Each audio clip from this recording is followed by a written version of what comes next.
Good evening. We're going to get going here. Thank you for coming. We know you all have busy lives, especially students as well as your parents, so we appreciate you taking 45 minutes to spend with us, the college counselors. I think I've been introduced to almost everybody, but just in case not, my name is Fulk. I'm the new director of college counseling here at MA. Gabrielle is our awesome associate director of college counseling. I think one of the choices I chose to come to MA was just we profess this love of inclusivity and multiculturalism, so I really like this segregated seating we have right now with kids and adults. It's fascinating.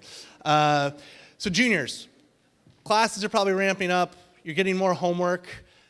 You might be starting to get a little anxious about things, but you also can't help but think about college a little bit down the road, right? And while we try to be here at MA, great Buddhist and being present, there are also important things to keep in mind over the next couple months as you start this journey towards the college application and college search process. So that's really the purpose of tonight, is just to give you some things to think about and some important steps to take over the next couple months until the end of November, when we really shift our attention to you, the juniors, and the fun part of this process, which is like the initial search and getting you going. I do want to take a quick moment and just talk a little bit about Gabrielle and I and our backgrounds.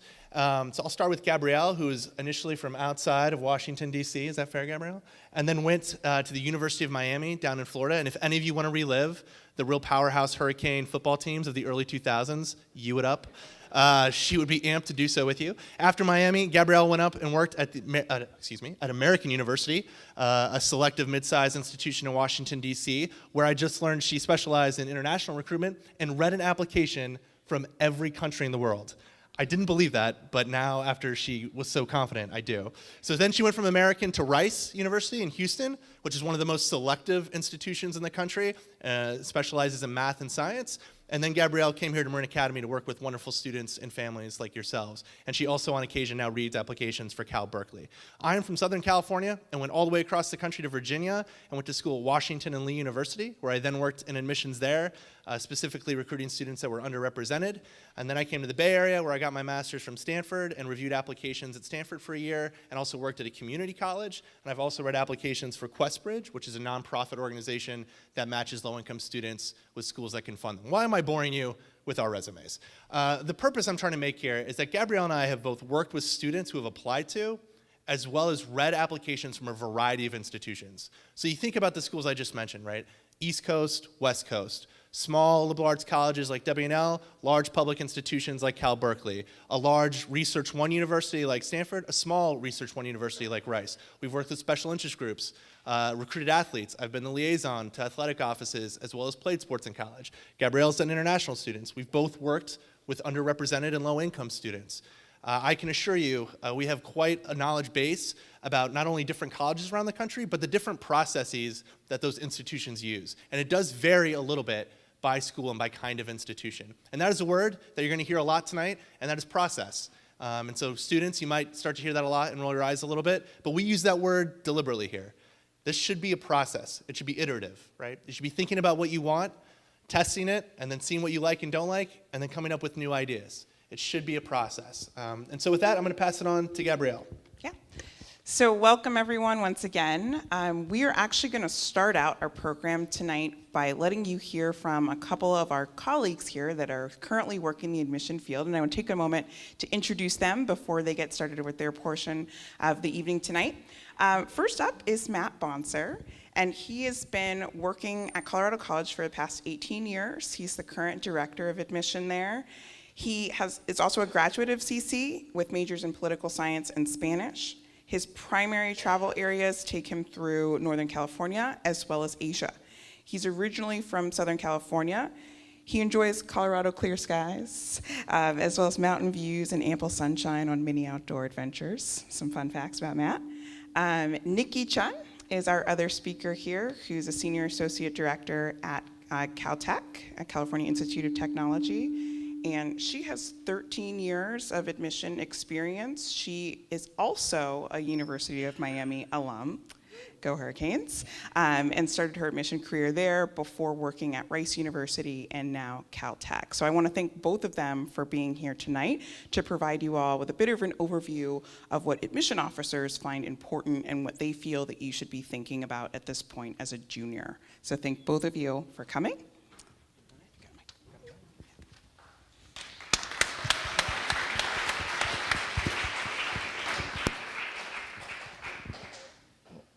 Good afternoon, early evening to all of you. Again, I'm Matt Bonser, and the next few minutes I'm going to spend with a few pieces of advice for students. Parents, you're certainly allowed to listen, but this is going to be mostly aimed at the things that students should keep their eyes and ears on.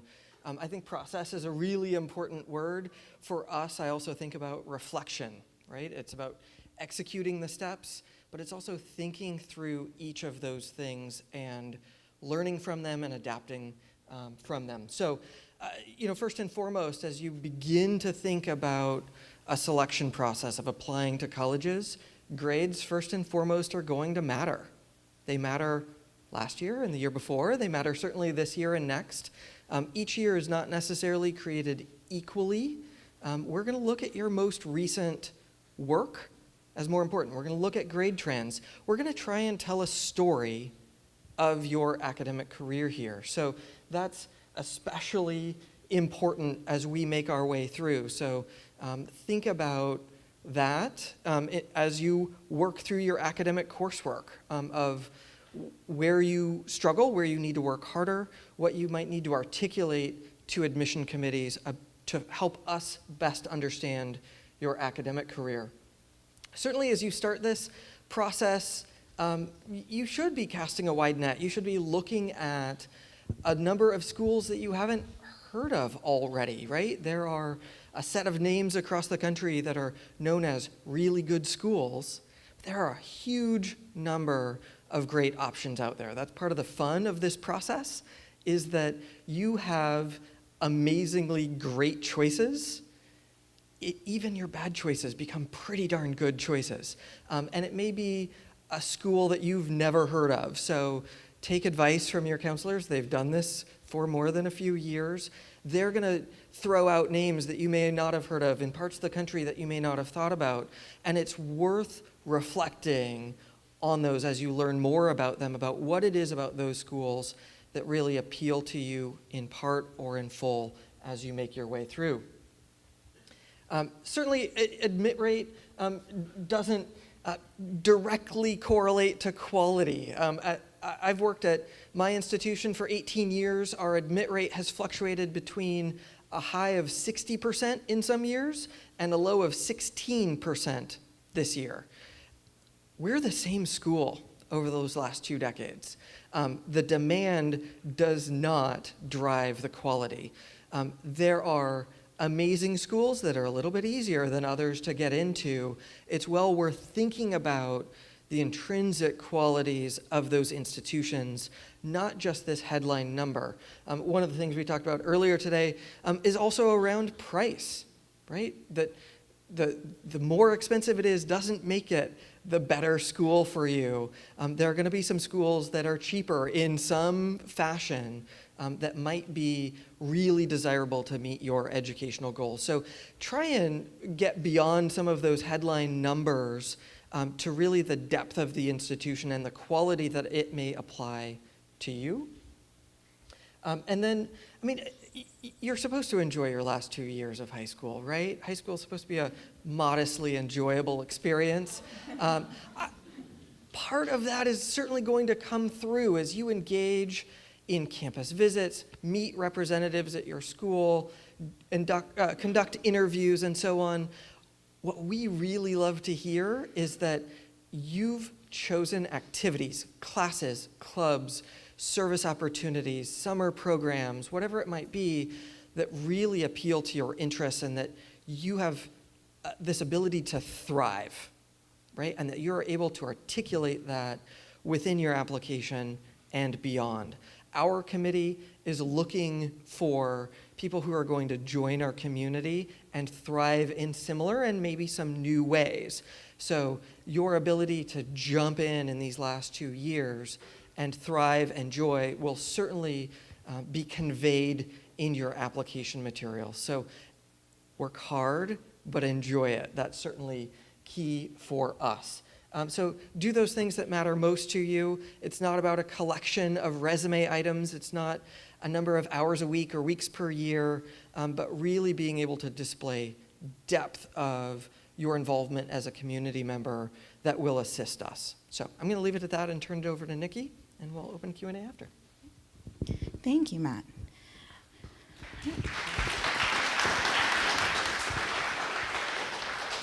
So I think one of the truly rewarding things about working in college admission is that I get to relive what was probably the most angst-ridden and exciting times of my life as I was trying to myself figure out where I was going to go for school. So when I was a junior in high school, many moons ago, I had a couple of things about my future college that I knew had to be true. So I'm originally from Honolulu, Hawaii, so aloha.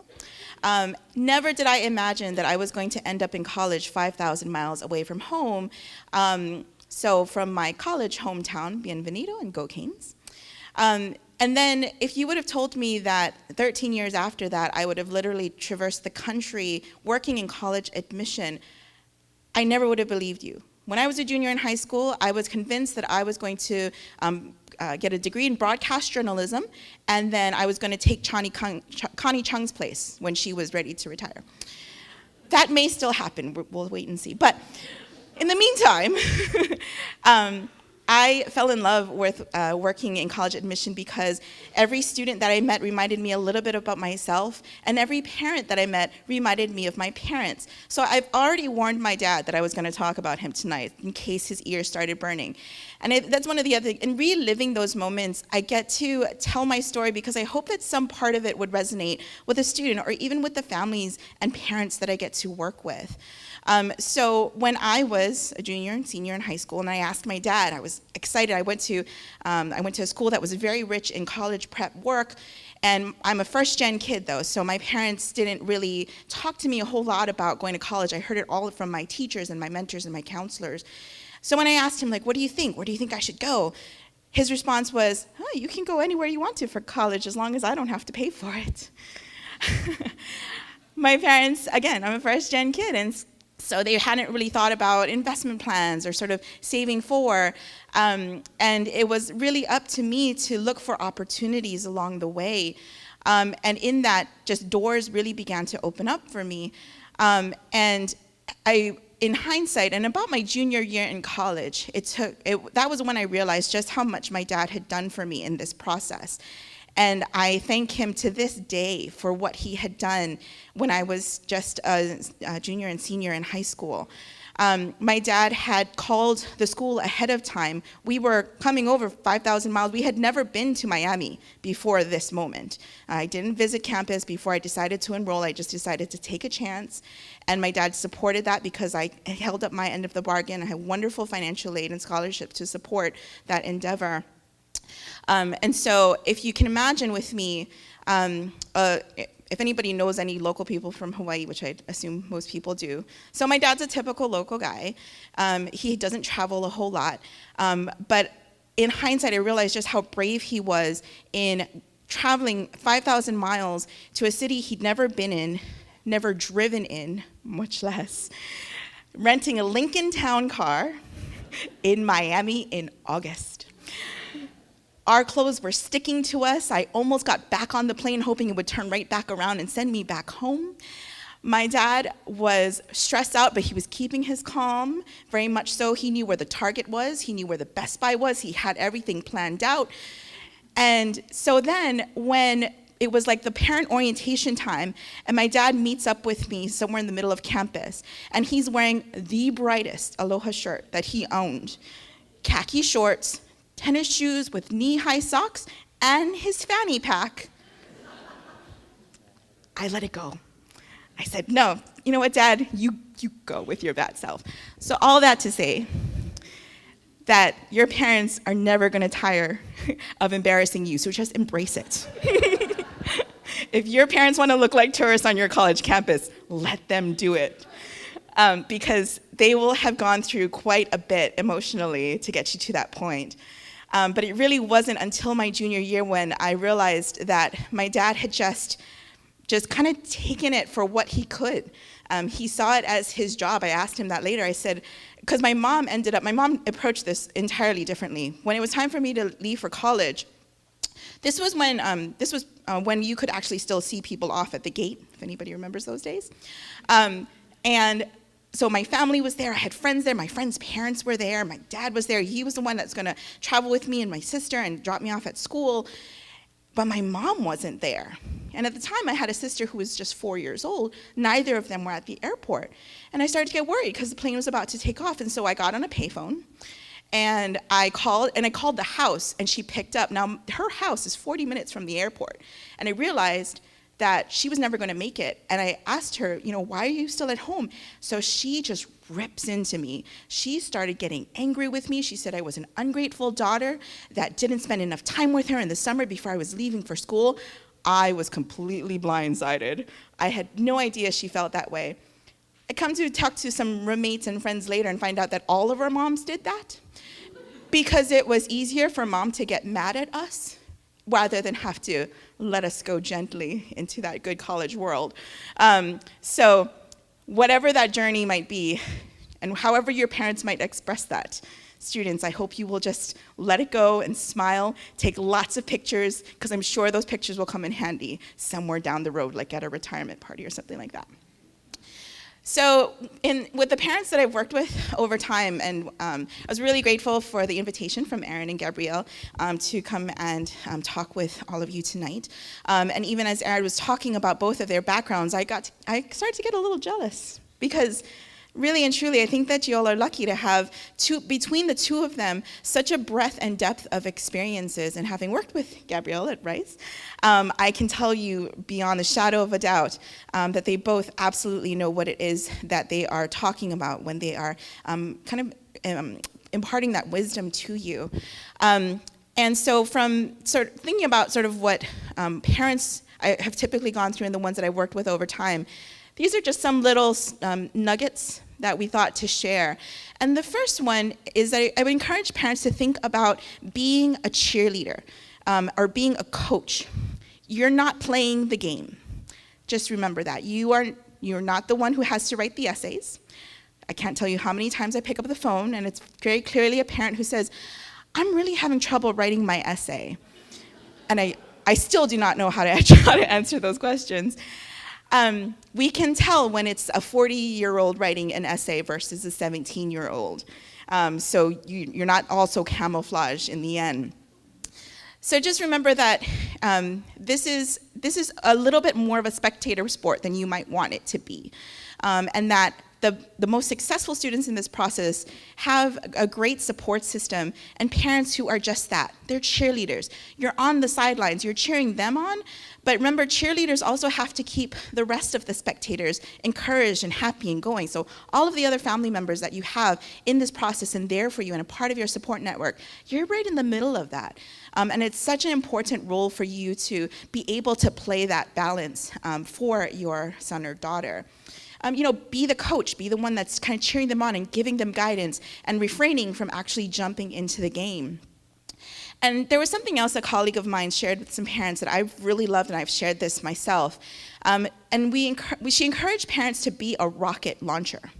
So there are a lot of different kinds of names that have come out over time about parents and the roles that they've played. You might have heard like helicopter parents, although I think we've phased out of helicopter parents, and I think now the term is lawnmower parents. I didn't know what that was when I first heard that. So I asked, and they said, a lawnmower that mows over what it needs to in order to get to the other side. And I thought, oh, well, okay, well, I hope that's not a lot of the parents that I meet, but I think a parent that is a rocket launcher who understands that their best role is to be with your son or daughter right up until they hit the atmosphere and then just fall off and let the rocket go are probably some of the happiest families that I've seen sort of navigate this process. A little bit of tactical advice: be willing to separate as family members, so separate from your sons and daughters when you're visiting campus. It might be very tempting to stick together and kind of look at things together, but think about it.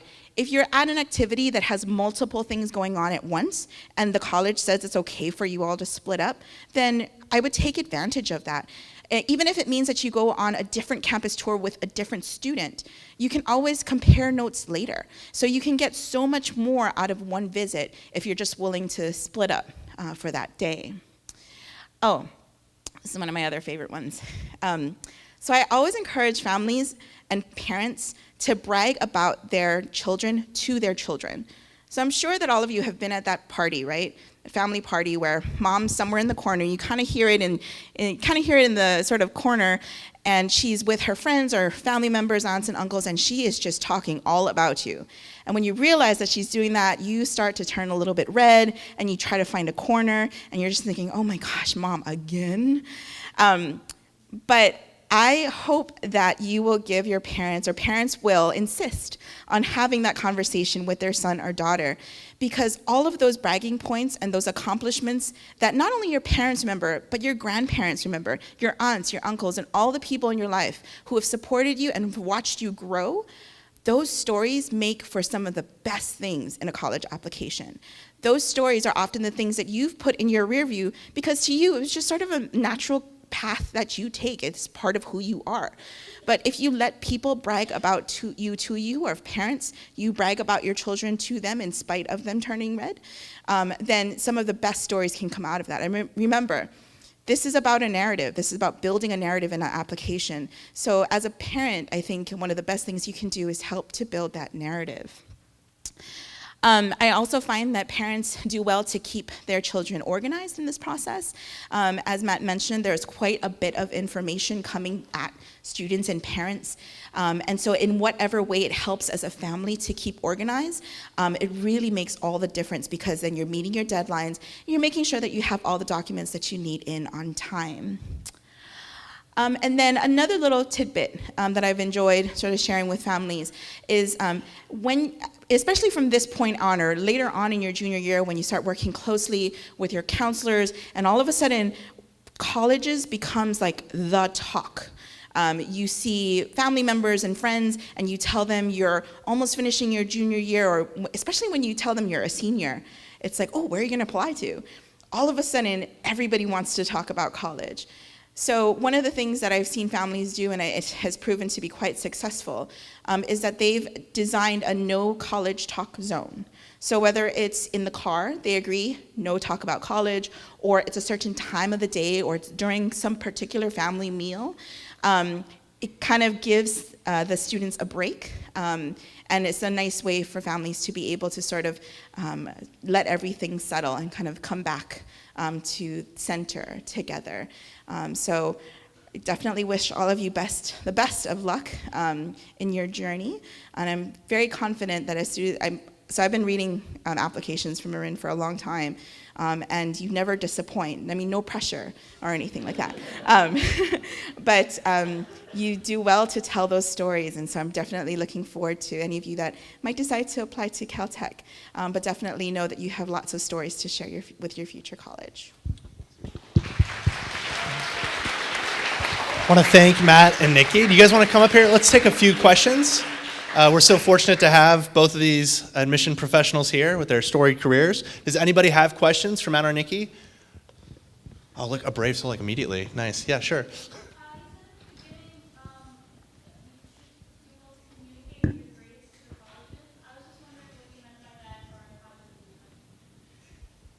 Well, so the big part, of course, is to do well in the first place, right? But even as much as we're going to see transcripts from this school, see recommendations from counselors and teachers, part of that may happen in the interview process, right? If you've struggled in a particular subject or in a particular term, that should be on your mind of how you build that narrative. So some of that can be done in person or in consultation as reps come to visit the school to say, how do you go through the selection process? Here's a little bit of my story. How is that going to be looked at? And you're going to find that the answers from different institutions, of course, are it depends. It's going to vastly fluctuate from school to school. But that kind of engagement about how they're going to review academic work can be really powerful. Other questions? Yeah? What's the most important thing on a college application? Easy one. There you go. Soft toss to you, Nikki. What's the most important thing on a college application? Everything, right? That's a thing, right? So in each place that I've worked, and each place has had vastly different student populations, locations, academic offerings. The one constant in the review process for every institution has been that the academic fit matters first. It doesn't mean that there's any weight assigned. There's no such thing as formulas or weights to this. This is truly a process that is just as much art as it is science. So that's why we talk so much about that narrative and how much that matters in this. But the very first thing any school is going to want to know beyond the shadow of a doubt is that you will be a successful student at their school. So in each place that I've read applications, I've started with the academic information, and that's inclusive of grades, curriculum, test scores, and to some extent, what your teachers have to say about you as well. So that's why I think it was really great that Matt led with the idea that you want to put school first now, because then it'll be evident to your future college that that is what you've done and that is what you will continue to do as a college student there. Sure, in the corner. What do you think about this trend where some universities are going test optional? So that's kind of a big deal. I'm hearing a lot about it at this point. And when you see, on a college's website, oh, we take people between, in this bracket, 50% of our admitted students would fall within this bracket. So if you've already got scores that are in that bracket, and they also offer the test optional, how does that sort of balance out? So her question was about test optional schools and what we might sort of think of them and perceive them. So I definitely think that if you are examining a test optional school, you'll want to understand some of the reasons behind that. Because I think that there isn't any, from what I've seen so far, there hasn't been any kind of trend as to exactly why. Every institution has, when they are reviewing students for admission, it is a balance of what the student has to offer and what are the institution's needs. And going test optional is a part of what an institution needs in order for it to shape the class that it's looking for. So I don't know if there's any good blanket sort of way to think about it. I think some of the reasons that I've seen schools go test optional is because their data indicates that the tests may not be as indicative of a student's first year success as some other places. Virtually every college is watching how a student is doing, especially in their first year, and they are taking reference points back to the admission process, because that is all of this, as much as wild as this may sound. By and large, every place that I've ever worked at or talked to, the admission process, and this is that science side of it, the admission process is driven by data and driven by how students have done. So I think that for some schools, it's just a very conscious choice that they are looking to sort of widen the breadth of their pool. But I definitely think it's very institution specific. Do you want to add anything, Matt? Yeah, 6 or 7 years ago, CC considered going test optional. So it was a drive by our faculty to minimize the sense of testing. The idea was that we could review transcripts and writing samples and get just as much of a good predictability. And yet the data said that we couldn't get quite as much predictive value without the testing. So there was a strong push politically to go test optional, and yet the math said this is still actually a modestly valuable element. For our committee, I'd say we use testing relatively lightly. It guides us in some ways, but there are lots of kids with amazing test scores that we don't take because the rest of their stuff doesn't hold up, and vice versa. Great academics, 3.5 years worth of evidence versus a few Saturdays. You can imagine where that balance might lie. But for us, we finally came down that we couldn't get rid of testing entirely from our process because the math was still in support of it. Was there one more? Yeah, go ahead. What do you think are the things that are most different about international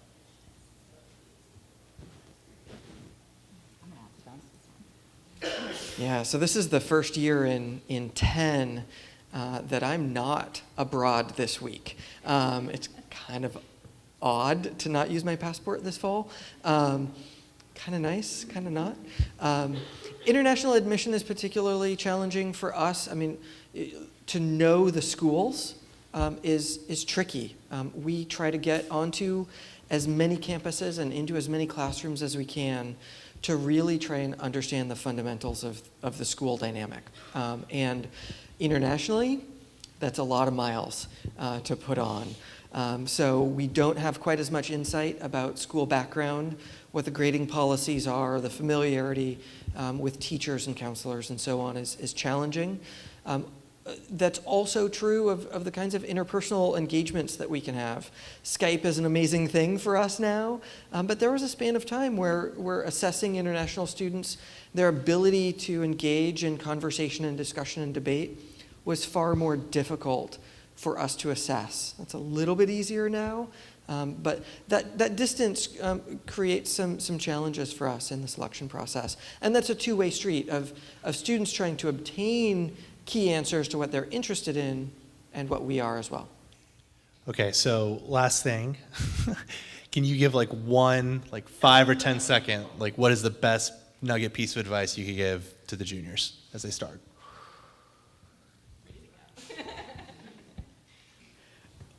Well, a couple, sorry. Do it, man, that's fine. So, I respond to emails probably too many hours of the day. Choose an email address that you'd be very, very happy to use with people that you don't know already. This is a professional engagement for you with a college or university. Choose an address that is going to be reflective of that process. And that may be an email address that you only use for college admission purposes, and that's actually probably ideal. But think of this as a professional engagement of how you appear in person at school visits, in interviews across the country.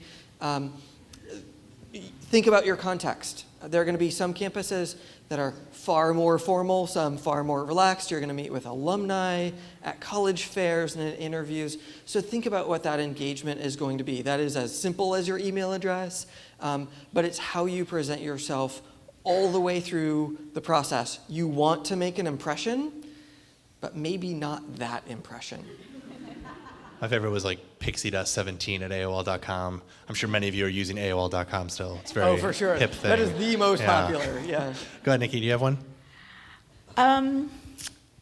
Pay attention. I think I'd probably boil it down to that. I'll go back to just the wonderful resources that you have available to you here at Marin, not only in your counselors, but in your teachers. And this is a very good time to begin to actively think about this. So you've probably been thinking about college and sort of where you're headed, but this is a really good time to begin to put that into action. And it's a very good time to begin to pay attention when somebody advises you to put that into action, because you can't get this time back, and you definitely do not want to be sort of on the other end of this as a senior, scrambling and trying to put things together, and then thinking back to, let's say, a night like this, when there were some really good and relatively simple advice. We're not asking you to go out and build rockets. We're asking you to be thoughtful and to be purposeful. And so it's, I think whenever somebody is giving you some nugget of advice, especially if they are explicitly giving you this for the college admission process, it is a very good time to begin to pay attention. We are very fortunate to have Nikki and Matt come a long way to come speak to our community. Let's thank them one more time.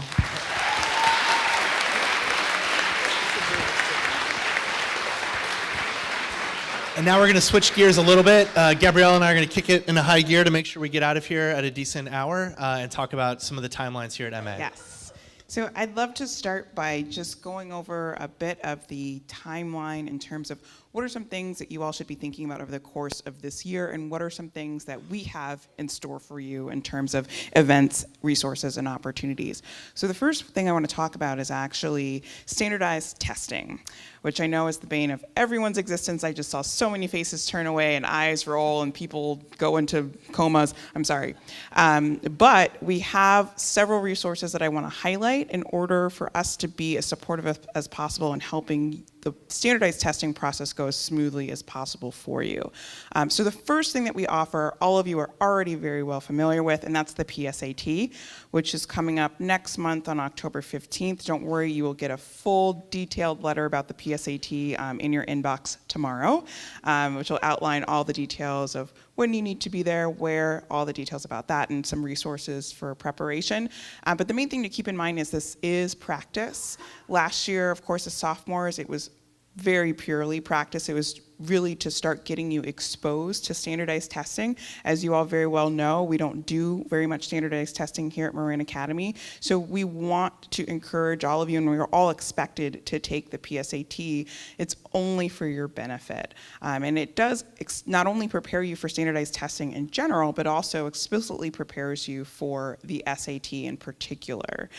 So that'll be next month. These are not scores that are ever going to be seen by colleges, so you don't need to worry about that, and you don't need to do anything specific to prepare for the PSAT. So unlike doing the SAT and the ACT, you don't need to do any practice tests, you don't need to take any prep courses. That's completely unnecessary. Your coursework is your preparation for the PSAT. And we'll also go through resources for preparing after that point. But we will also be offering a practice ACT in October, and that's October 29th. And that'll be offered on campus through Compass Prep, and that is also free. We highly encourage all of you to do both tests. It's really important for you to be able to experience both types of testing in order for you to make an informed decision about which test is the most appropriate for you. We've found that many students, one test is significantly better for them than the other, whether it feels more comfortable in its timing or they just simply are able to perform better on one or the other. So it's imperative that you try both tests. You'll have both scores back by December, and then you'll be able to start thinking about your testing plan, which will expect you to start officially in the second semester of your junior year. We typically discourage you from trying to start doing official standardized testing with the SAT or ACT now, and that's because unless you're in a lot of advanced coursework, you really don't have as much material as you probably should to get a good sense of where you will be on these tests. So rather than kind of waste your efforts at this point, it makes more sense for you to start next semester. And we would encourage you to start by taking a January or March iteration of one of the tests, and we expect you to take at least one of the tests in the spring. We would also advise you to take 2 subject tests in the spring semester. So for those of you that may not be as familiar, the subject tests are offered through College Board, so it's an SAT style test.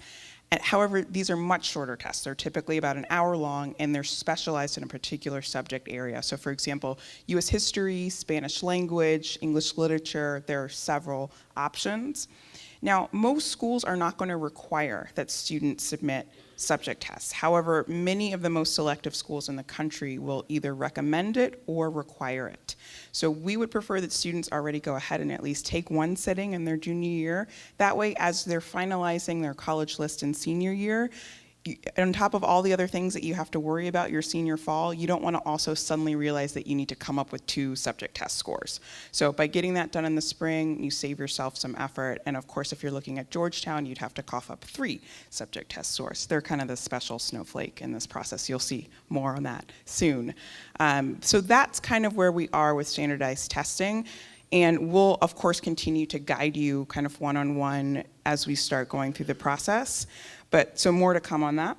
I also want to talk about ways to get exposure to different colleges, as that'll really be our focus in the junior year, is helping you figure out what's important to you and helping you look at a lot of different schools to figure out which ones stand out to you. So the opportunity that's available for you right now is that admission officers like Nikki and Matt are coming to our campus every day from now until mid-November to do college visits on campus after school. And we encourage juniors to be there. This is kind of an informational session typically, and they also offer time to answer questions as well. And we really want juniors to be there to get exposed to these different schools. It's a learning moment for them. And I know sometimes they feel a little bit awkward because they feel like this is mostly seniors in the room, and that's okay. I mean, the seniors are narrowing down their list. They have a much clearer agenda and why they're going to these visits, but these visits you should really take advantage of. It's an excellent resource for you to hear directly from the admission office about the school and about what they're looking for in the process so that you can plan ahead and you can think ahead and also just figure out, how does that school sound? So the schedule is posted online in the college counseling website on our calendar. It's also posted in front of our college counseling offices in Foster Hall, and it's posted in the cafe. And it's also posted on Naviance, which Aaron is going to talk about in just a few moments, which you will have access to starting tomorrow. So we'll let you know how to find that information. So there are plenty of different ways for you to be able to keep track of who's going to be here and when. So we encourage students to do that. The next piece I want to cover is the next kind of major event for you all, which will be our kickoff event, College Night for Juniors in November. We offer 2 dates for that event, and that's because this is a mandatory event. Every single junior needs to be there. Parents, for you, it's not mandatory, but we would highly encourage you to come with your student. And that's when we're going to go through the nitty-gritty of what the college process is going to look like. We're going to assign you your counselor at that point. So while you'll be working with both Aaron and I and our assistant Megan, who you'll meet then as well, you will have a specific point person that you'll be having your one-on-one meetings with and that you'll be working with individually. So you'll find out who that is that night, and we'll start moving forward in depth in the college admission process. So that's very, very important date to keep on your calendar. That's November 29th and 30th. You can come to either or. Please don't come to both. I'm sure you'll be bored the second time. We try to make it riveting as possible, but it's not that fun to do twice. So make sure that you're there. The last thing that I want to go over are a couple of other options to think about in the spring, and we'll of course talk about this a bit more as we continue through the process. But when you're thinking about getting exposure to different colleges, what better way to do it than by actually doing some college visits? We're lucky in the Bay Area that we have a ton of schools that are actually within driving distance, so we would encourage you to start local. A lot of the times that's easier and more economical than trying to fly all over the country when you're not quite sure what you're looking for yet. So you could have a plethora of different experiences right here in the Bay Area, from UC Davis to Cal to St. Mary's College of California to USF to Santa Clara down south. There's a lot of different types of schools, and that's what we want students to be focused on at this point, is trying on size, big, small, public versus private, urban versus more rural setting. What are the things that seem more interesting to them? Are there types of schools that turn them off a little bit? Are there particular programs that they're finding interesting? So it's not necessarily going to be that you're super interested in one of those schools in particular, but just so that you can get some exposure to different types of schools. And of course, we do encourage you, if you have the time during spring break or during the summer, to go somewhere else and look at schools. Totally welcome to do that, and we're happy to help you construct those plans and those lists. And we also have a sample itinerary that you'll be able to access through Naviance so that you can get an idea of a good variety of schools to include in your trips. We will also be offering this year a spring break college tour to the Pacific Northwest, and Aaron's going to chaperone that trip. We're offering it through EF Tours, which is Education First, and we've used them for a few years now. This is the first time we've traveled with them to Pacific Northwest, so we'll be hitting schools like University of Washington, Whitman College, University of Oregon, etc. So tons of variety there, and that tour will be open to sophomores and juniors. There was a handout outside about it if you pick that up, and we'll also be sending an electronic copy tomorrow to you through your email. So you'll be able to have access to that and sign up. We hope that you'll be interested. It's a great opportunity for you to be able to, one, travel with your peers. I know for some of you it'll be important to get to get to see some schools without your parents, and to get to form some opinions of your own as you're going to see some of these campuses. So we would highly encourage you to participate on that trip. And with that, I want to pass it over to Aaron now to go through a little little bit of an ambiance, and we'll make sure that we save some time for questions. In case you juniors back there were like, what do I want to do with my spring break? I know, I'm going to spend it with my college counselor going to Oregon. Oh my gosh, I'll laugh. Are you guys awake up there?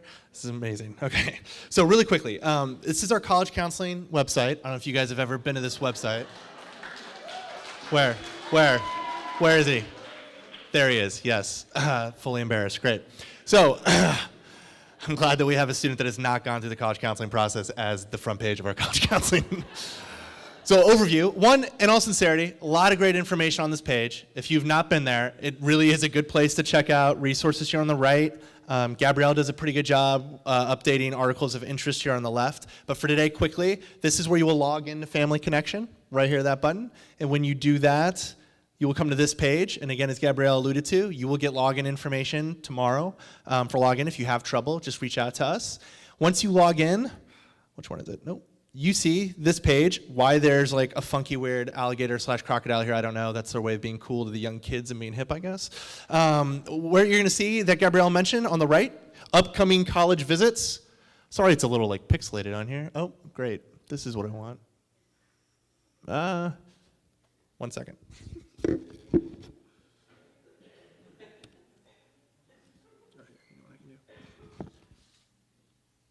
Let's see, no, of course not. One moment. Oh, wow. This is incredible.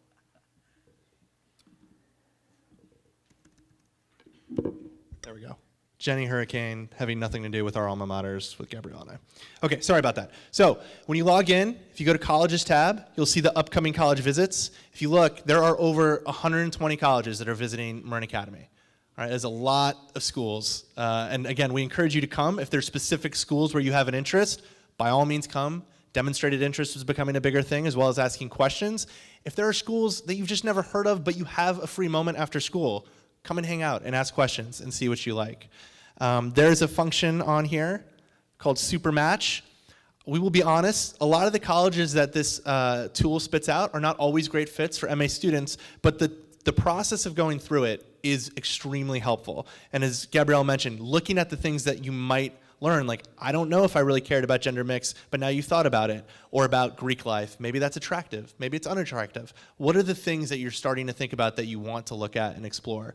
And it's a great exercise for that purpose. If you do have specific schools that you were already thinking about, if you go to colleges I'm thinking about and add them here, here's a smattering of schools, there's tons of information in here.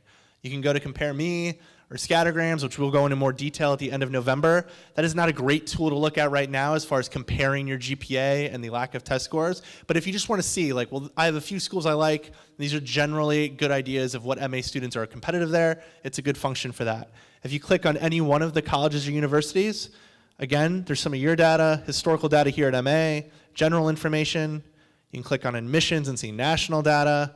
Financial aid, parents, here you go. Financial aid information, all good stuff, right? One other thing we'd suggest for all of you is if you're doing online research, go to the school's actual admissions page. I know that seems very silly and obvious, but you would be shocked how few students actually go to the website. And if you're savvy, you can start figuring out the messaging, like the things that a Colorado College or a Caltech value will be on their website. There's also great third-party sites. This is one. Niche.com, there's PrincetonReview.com, right? But it just shows you a student perspective. Obviously, take everything you read with a grain of salt, but it is just good to get a sense of a student perspective. And if you read tons of information about things, like, it is probably a little helpful just for you to know these perspectives. So those are just some other ideas of doing research. What am I missing here, Gabrielle? And then we'll just talk quickly on some last comments here. One is just communication from our office. You've already gotten a communication from me. You're about to get very soon a much more detailed explanation of the PSAT and just reminders on that front. And then throughout the rest of this year, Gabrielle is going to be sending out pretty much monthly push pages through the MA website that has tons of great information about things you should be thinking about, things on the horizon, and it's very important you try to read those to try to keep up to speed on what we're doing. Otherwise, just know that Gabrielle and I, we very much value trying to be as responsive as we can. When we get emails from you, we truly try to respond within 24 hours, right? So in addition to the push pages and us trying to be as responsive as we can, we hope that we're going to have strong communication in the partnership we're building here. Last thoughts on this. I'm trying to wrap up so we have time for questions. One is obviously our attention right now is on the seniors. And I know that can be frustrating. At every independent school in the country, I promise you there's this tension right now of like juniors, you guys have questions that are totally valid, some of them timely, but we have seniors that are actually filling out applications. And just for the next 6 weeks or so, certainly through October, our main focus will be on the seniors. And a year from now, you will appreciate that attention, I promise. But at the same time, if you have an urgent question, please email us or come talk to us. We're not saying like you are, forbidden from seeing us. I would actually love if you guys, I don't know, crazy thought, poked your head in our door and introduced yourself. That would be fantastic, just so I could start learning names and meeting all of you, especially as the new person. So just understand, we're trying to strike a balance of serving your needs, but focusing on the seniors right now. A couple quick events just to point out on the timeline that you have. Financial aid night is September 28th, particularly for parents. If need-based aid is going to be a component for your process, that is an excellent event to be going to. The former director of financial aid from Stanford, Mary, will be speaking to our parents. Athletic recruiting. Students, if you're interested in recruiting, that event will be January 23rd. Josh Frechette and I will be going through a couple of pointers. For you juniors, if you're really in earnest going through that athletic recruiting process right now, that would be an excellent example of probably wanting to talk to Gabrielle and I sooner rather than later.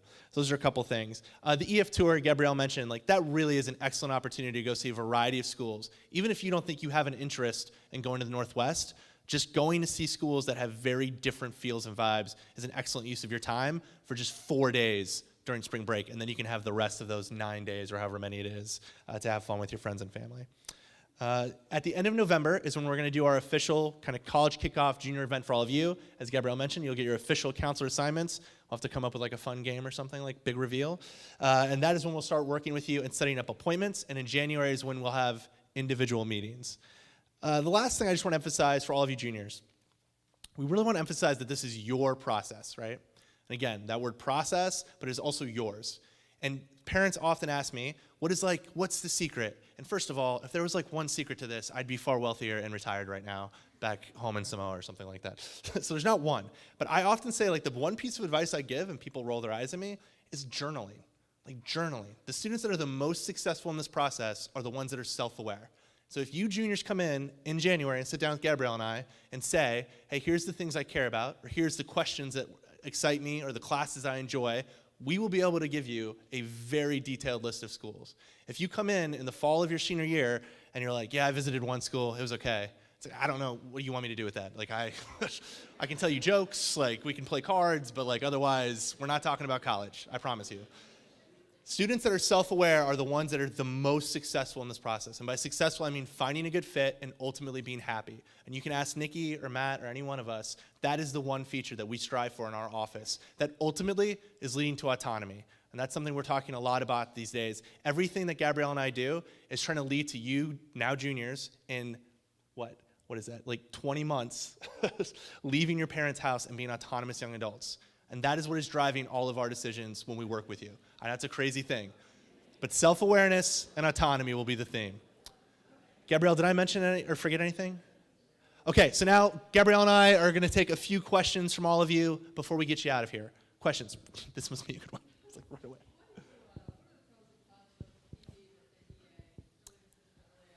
Yeah, Gabrielle, you want to take that one? Sure.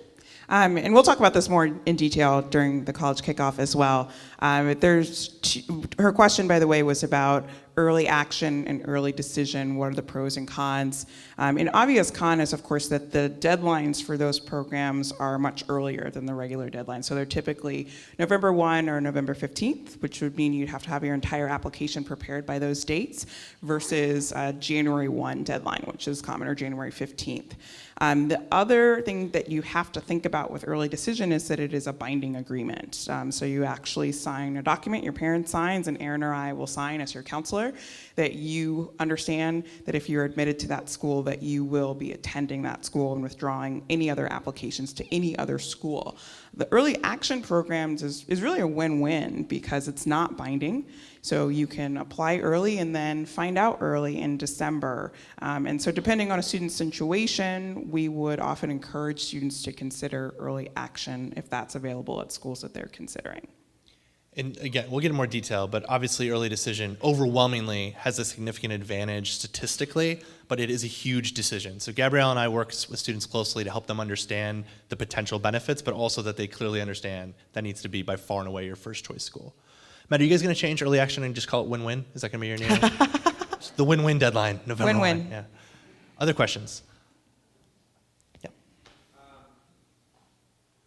How are you finding this year's students? We've been reading a little bit in the press about the fact that the SATs changed, and New York Times wrote a article about it. And some people have talked about shying away from them, and then by just having extra maybe problems when it sort itself out. But what advice do you think to Yeah, I should mention that all of you juniors, I guess there's a couple of you down here, like won the lottery that you were not the current seniors that had to go through this whole testing tirade. There's a lot of changes going on this year. So for all of you, it should be much smoother sailing. Just so you understand the change of this, I mean, I would love to give you, there's probably some more altruistic reasons that David Coleman at the College Board would express to you. I would believe most of the changes to the SAT has actually made it very similar to the ACT, and it's all just about market share. Like the ACT was taking a lot of market share, College Board redesign, and they've come up with this new test, which in many ways I think actually does do a slightly better job of measuring students. We'll find out. There is no way for us to predict this year how different colleges are going to treat those scores. This year really is going to be a waiting to see, like, well, are they converting this to the old scale? Are they favoring? I tend to think, but you can ask Nikki or Matt, like everyone's still going to treat ACT and SAT equally. It's just interpreting the new concordance sheets. It's complicated and detailed. But for all of you, like I don't think it's going to affect students. It's really just which test do you feel most comfortable with and which scores are higher for you, and then take that test and proceed with it. Matt, Nikki, would you guys? That's one like. We have a concordance from the College Board Yeah. that we have to trust because we don't have any better data than they do. And ultimately, it's going to take us probably 5 or 6 years for students who have the new SAT to enroll at our institutions, perform as they will, and build those models out. So it's going to take a while. We're going to rely on the concordance. Really, for us, as a mental model, it's going to mean that in this first year, we're going to be converting to the old 2400 SAT because that's what most of the seniors have on file already. And in the following year, your year, we'll shift over. And anybody who's taken the old 2400 SAT will sort of convert that score over to the new scale. But despite the acronym, we're considering them as two very, very different exams. They both have the same 3 letters of SAT in it, but it's a whole new beast. I've heard it, and I don't know if this is reflective of your students, that in this transition time, there's been a bigger shift toward ACT Yes. because it's consistent with the way the students have been prepped for it. No, that's accurate. Other questions? Yes. Do admissions teams look at social media? That's a great I question. love that Yeah. question. Here, you take that one, Gabrielle. You want to take it, or you want me to do it? It just always cracks me up. So most admission officers don't have time to go and check a student's Facebook account. However, I will add that many students will attach a link to something that they've created or that they want to share. And I've seen some really cool things that students have done by sharing that link, but you may also make me a little curious. So it does happen. It's not common. And again, like Nikki and Matt have talked about for things to think about in this process, you should be approaching this process from a professional standpoint. So make your profile private. Why is it not? And put an appropriate picture up. So if they happen to be curious and take a peek, they're not going to see anything that you would perhaps regret. And those just might be advice to just take in life, But in general, for the college process, that's not something that they're really going to be taking into consideration. Like my Insta game, super strong. You will never find me though on that platform. I'll tell you my favorite story about that really quickly, just to give you an extreme example of this. Is when you guys start next year, a year from now, getting admitted to schools, oftentimes on Facebook or other social media, there's like a welcome class of I think 2021. And then there's a page. And so there was one school, the school, Swanee, where a student was not admitted, they were waitlisted. And they went onto that public page and put like 4-letter word Swanee, right? And so the admissions officer was like, well, that was bold. And so they kind of took a screenshot and printed it. And it was kind of like, well, that's unfortunate. That a year later, that kid was transferring and interviewed. And my friend there took out the picture and just put it on the desk and was like, I don't think this is going to work out. So yes, on public pages, like they do read it, but it's rare for schools to seek out Right. social media. Yeah. Other questions? Was there another one? Let's go in the back. Yeah. So I just want to talk about how different the college admissions process is between our generation and ours. I was wondering what the best advice you could give them is to use their own college admissions experience and couple that with the reality of college admissions now to That's a really good question. You want? You go ahead. You can start. I just think with parents, the word I always use is nostalgia, right? And nostalgia, I mean that seriously. Like, you look back and you usually look at the best of times, right? You never remember, if you have like an old relationship, you never really remember like the horrible things that happened. So you always try to think of the most positive light, which on one hand is great. On the other hand, it gives you a very skewed perspective of the past. I will also say, like any industry, right? Higher education has trends. It just has trends. It rotates through years. Like, 4 decades ago, historically black colleges were much more popular than today. Women's colleges were much more popular in applications and were more prominent around the country than today. There's just trends that go up and down, and just thinking about that as in trends, right? And so for parents to think back, well, like 30 years ago, this was the word on the street in Westchester County, New York, or, in DC, a lot of those things just aren't true. Anymore, right? And there's just different trends that happen for schools. Some schools have become far more selective in a year or two, some less so. As Matt pointed out, for a lot of the schools that MA students are interested in, the core essence of those schools has stayed the same, but that doesn't mean that things have remained true. So it is a balance of trying to figure out what has happened in the past versus today. I don't know, Gabrielle. Yeah. I actually would just wholly advise that parents, just stay out of the statistical part and focus on the qualitative experience for your kids. If you have questions about the quantitative aspects, come to us. Aaron and I will take your questions all day. But from our experience, it really stresses your kids out when your focus is on admission rates and changing dynamics in terms of the numbers in the process. So that would be my advice, is to just stick to the supporter role of knowing your child and helping them figure out what might be the best fit in terms of a college experience for them. And that's the most important part, because that idea hasn't changed. And you want them to have a positive experience like you hopefully had in college, and you want them to be able to find that. So that would be kind of the main thing I would push for parents to focus on. And we'll, of course, talk to you about the numbers. That's part of what we do. But we'll be able to, of course, provide you with more accurate information. I would also just say stating things in an interrogative way instead of a declarative way. Like when a parent says, well, when I was in college, like if you say that clause, I would strongly encourage you to take a beat and think if you want to finish that sentence. Because usually it's just going to make your students and children go the other way. So, yeah. That's great, but tell our kids it was hard to get into college when we applied. Absolutely. Your parents did not just stroll into college, you guys. I promise. Yeah. That's a great question. The question was, do students apply to too many schools or too few schools? And like a lot of evaluative questions like that, it's always what your point of reference is, right? So here at Marin Academy, we always talk about a great range for our students is 8 to 12 schools. And last year, the average number of applications submitted, I think there's a misperception. Students often say, was it 12, 14? It was 8. It was 8 schools was the average number of apps submitted, which we think is a perfect number of schools to have likely targets and reaches, which we'll get into in our individual meetings later on. You want to add? No, that was great. Other questions? Yeah.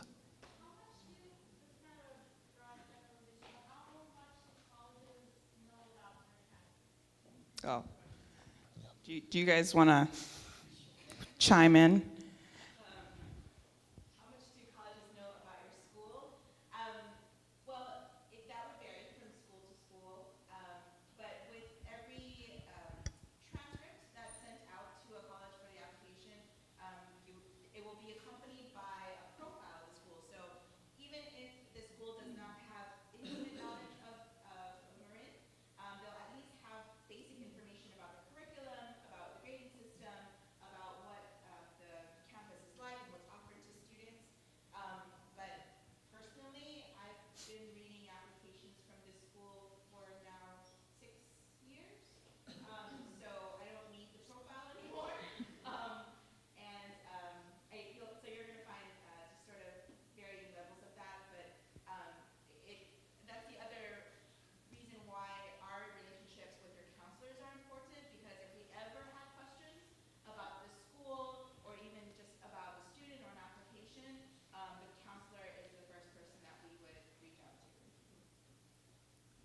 And I would just say 120 reps coming to a school is a large number of reps to come. Gabrielle and I travel a lot to both national conferences as well as college fly-ins to inform colleges and reps about the wonderful students here at Marin Academy. So, Yep. As a follow-on to that question, are there schools that just don't care about what kind of school MA is, just for the numbers? For example, I've heard UC. Yeah, that's a great question. So certainly the UC and Cal State system are a bit more numbers-based. Cal State in particular, there's not even an essay as a part of their application. They don't take transcripts, they don't take recommendation letters. So a student has to literally enter their entire effective transcript into the application itself. And the UC and Cal State also calculate their own GPA. But they do know our curriculum. They actually review every California high school's curriculum every year and decide which courses they're going to count as honors, so they can figure out how they're going to create their weighted GPA. But to answer your question, it is much more of a numbers-based process for them in particular. let's do one more question so we can let everyone go here. Oh, and now there's no one, really? Okay. Gabrielle and I will stick around for a few minutes. Again, though, thank you very much for coming, and we will see you all at the end of November. Thank you.